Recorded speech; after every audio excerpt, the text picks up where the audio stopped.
Hello guys, welcome back. ഇന്ന് just ഒന്ന് ചിറ്റൂർ വരെ പോയതാണ്. എത്തിയത് ആദ്യം തന്നെ ശിനുവേട്ടനെ കണ്ടു. ഇനി അടുത്ത ആള് ശിവനെ തെരഞ്ഞു ഇപ്പൊ ഫിഷ് ഷോപ്പ് എത്തി. നോക്കുമ്പോ അവനിത് ആര്യ 2 കണ്ട് ഇൻസ്പയർ ആയി ഗോൾഡൻ ഫിഷ് വാങ്ങിക്കാനായി നിൽക്കണു. ബൗളുടെ പൈസ ലാഭിക്കാനായിട്ട് വീട്ടിലൊരു പ്ലാസ്റ്റിക് ഡപ്പ സെറ്റ് ചെയ്തിട്ടാ വന്നിരിക്കുന്നത്. പക്ഷെ ആ കടയത്തെ ചേച്ചി പറഞ്ഞു ഗോൾഡൻ ഫിഷ് വാങ്ങിക്കുകയാണെങ്കിൽ ഇയാളിനെ കൂടെ വാങ്ങിക്കണത്രേ. പക്ഷെ ഇയാൾക്കാണെങ്കിൽ ഗോൾഡൻ ഫിഷിനെക്കാളും റേറ്റും. അത് കേട്ടത് നമ്മുടെ ആര്യ അങ്ങോട്ട് ഡെസ്പായി. ഇനി എന്തായാലും ഗോൾഡൻ ഫിഷ് വേണ്ടെന്ന് പറഞ്ഞ് കുറെ ഫൈറ്ററിനെ നോക്കി. ബട്ട് അതൊന്നും അവൻ അങ്ങോട്ട് സെറ്റ് ആയില്ല. ആ വിഷമത്തിൽ ഗോൾഡൻ ഫിഷ് വാങ്ങിക്കാൻ വെച്ച പൈസക്ക് ഞങ്ങൾ പോയി ബിരിയാണി കഴിച്ചു. ശേഷം ഞാൻ വീടെത്തി നോക്കിയപ്പോ നമ്മുടെ തൊട്ട വീട്ടിലെ ശോഭ ആന്റി കാശിക്ക് പോയിട്ട് വന്നപ്പോ എനിക്കും ചേച്ചിക്കും ബ്രേസ്ലെറ്റ് കൊണ്ടു തന്നു.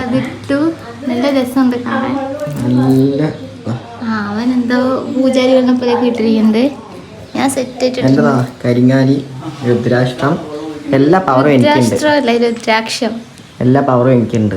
എനിക്കിങ്ങനെയുള്ള ഗിഫ്റ്റ് ഒക്കെ ഭയങ്കര ഇഷ്ടമാണ്. അതുകൊണ്ട് ആര് തന്നാലും എടുത്തു വെക്കാൻ നിൽക്കില്ല, എല്ലാം അങ്ങോട്ട് ഇടും. ഇടാനാണല്ലോ തരുന്നത്. പിന്നെ ആന്റി കുറെ സ്വീറ്റ്സും കൊണ്ടുവന്നു. ഇത് കണ്ടില്ലേ, രുദ്രാക്ഷം പോലെ ഉണ്ടല്ലേ, ഇതിന്റെ ചെറുതും ഉണ്ട്. അങ്ങനെ ഞങ്ങൾ എല്ലാവരും കൂടെ അത് കഴിച്ചു. പിന്നെ ശോഭ ആന്റിക്ക് സ്പെഷ്യൽ താങ്ക്സ്. അപ്പൊ വീഡിയോ ഇത്രയുള്ളൂ. ബൈ ഗൈസ്, അടുത്ത വീഡിയോ ഇട്ട് വരാം.